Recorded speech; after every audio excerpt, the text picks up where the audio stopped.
Shalom, selamat pagi Bapak Ibu serta saudara terkasih dimanapun berada. Puji Tuhan, hari yang penuh dengan sukacita karena hari ini adalah hari yang Tuhan jadikan dan berikan kepada kita. Mari kita bersyukur sebelum kita kembali dengan berbagai macam aktivitas kita. Firman Tuhan akan menjadi dasar perenungan kita dan tentunya saya percaya bahwa firman Tuhan yang akan kita renungkan di pagi hari ini akan memberikan kekuatan yang baru bagi kita. Dalam renungan harian Prapaskah, saya mengangkat tema tidak menjadi kecewa dan menolak. Diambil dari Matius pasal yang ke-11, ayat 2 sampai ayat yang ke-6.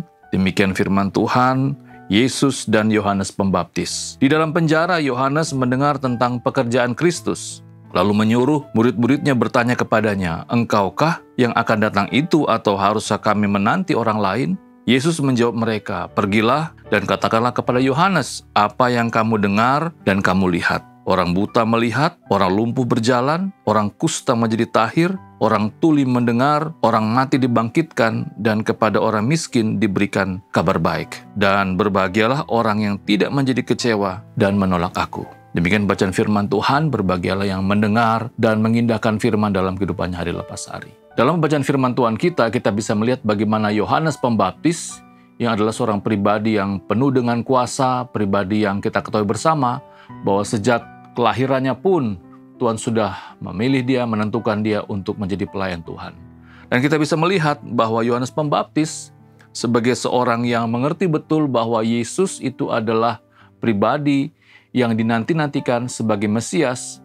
Di bagian firman Tuhan ini kita bisa melihat bagaimana Yohanes Pembaptis mulai meragukan apakah Yesus benar-benar Mesias. Di mana kita bisa melihat dia mengutus murid-muridnya untuk bertanya kepada Yesus. Kalau kita melihat dalam bacaan firman Tuhan kita, di ayat yang ketiga, lalu menyuruh murid-muridnya bertanya kepadanya, "Engkaukah yang akan datang itu atau haruskah kami menanti orang lain?" Wah, ini sebuah pertanyaan yang aneh. Sebuah pertanyaan yang bisa dikatakan seharusnya tidak muncul dari seorang Yohanes Pembaptis. Tapi kita bisa melihat Yohanes Pembaptis bertanya hal tersebut. Padahal kalau kita melihat di dalam Matius pasal yang ketiga, ayat yang ke-13 sampai 17, di mana Yohanes Pembaptis adalah pribadi yang membaptis Tuhan Yesus. Dan Yohanes Pembaptis juga melihat bagaimana ada Roh Kudus yang tampak seperti burung merpati dan ada suara dari surga bahwa inilah anakku yang kukasihi, kepadanya lah aku berkenan. Dan seharusnya itu menjadi momen yang sangat berharga bagi Yohanes Pembaptis. Tetapi kita bisa melihat muncul keraguan di dalam kehidupannya.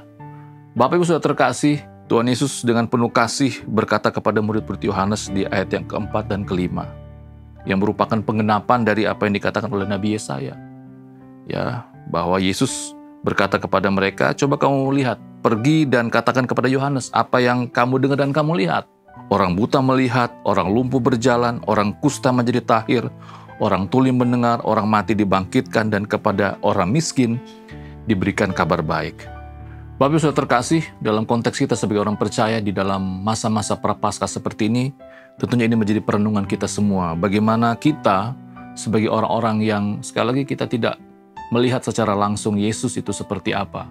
Tetapi kita tentunya menghadapi tantangan dan juga pergumulan yang mungkin akan membuat kita sebagai orang percaya bertanya-tanya sama seperti Yohanes Pembaptis. Tetapi firman Tuhan jelas kembali kepada kita di dalam Matius pasal yang ke-11 ayat yang ke-6. Yesus berkata, "Berbahagialah orang yang tidak menjadi kecewa dan menolak aku." Mari kita tetap percaya, tetap sungguh-sungguh beriman, dan terus menjaga hati kita agar kita tidak kecewa, dan tentunya jangan sampai kita menolak Tuhan Yesus.